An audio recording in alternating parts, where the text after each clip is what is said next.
And join me now on Skype to talk more about that apparent cyber attack on U.S. government agencies is Congressman Mike Gallagher, Republican from Wisconsin, member of the House Armed Services Committee, as well as co-chair of the Cyberspace Solarium Commission. Congressman, welcome back to the show. Thank you so much for your time today. So what do we know at this point about the extent or scope of this intrusion, and also what kind of information may have been compromised?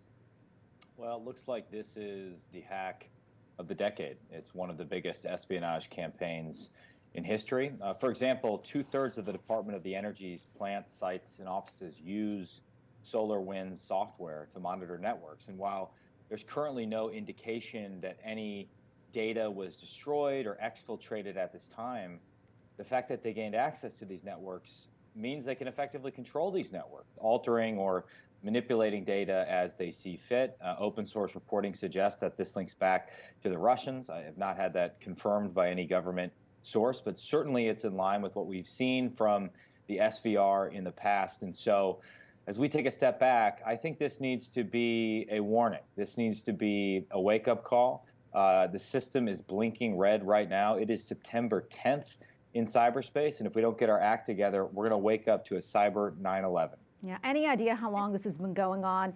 And do we know exactly how the cyber attack happened, how they were able to do it?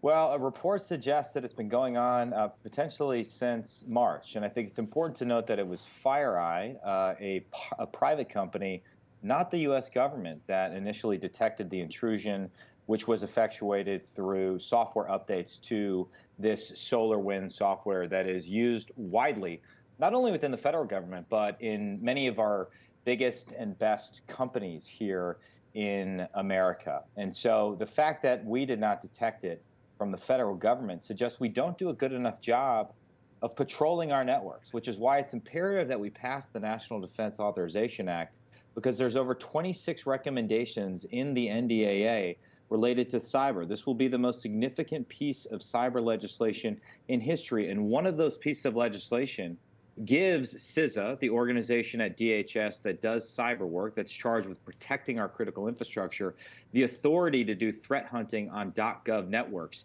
to proactively probe our defenses, probe where we are weak, and theoretically spot intrusions like this very quickly so we can address them and remediate the problem before foreign adversaries are able to break out on our networks. What kind of response from the U.S. would you like to see? I know some have said, in particular, Senator Dick Durbin, that the hack on a number of government agencies is virtually a declaration of war. What are your thoughts?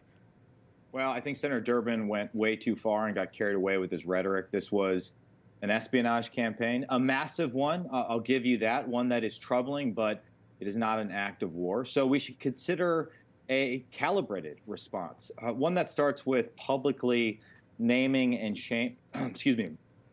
shaming Russia, if indeed they are the ones who are responsible, continues by working with our allies in order to make it clear to the Russians that if they use that network access or that data to disrupt or have kinetic effects in the real world, that we will respond very strongly, that would be a red line if they were to cross that, and they will be met with an overwhelming response. And we may not be limited to cyber weapons when we consider that response. Well, Congressman, thank you so much for your time today. We really appreciate it. Thank you.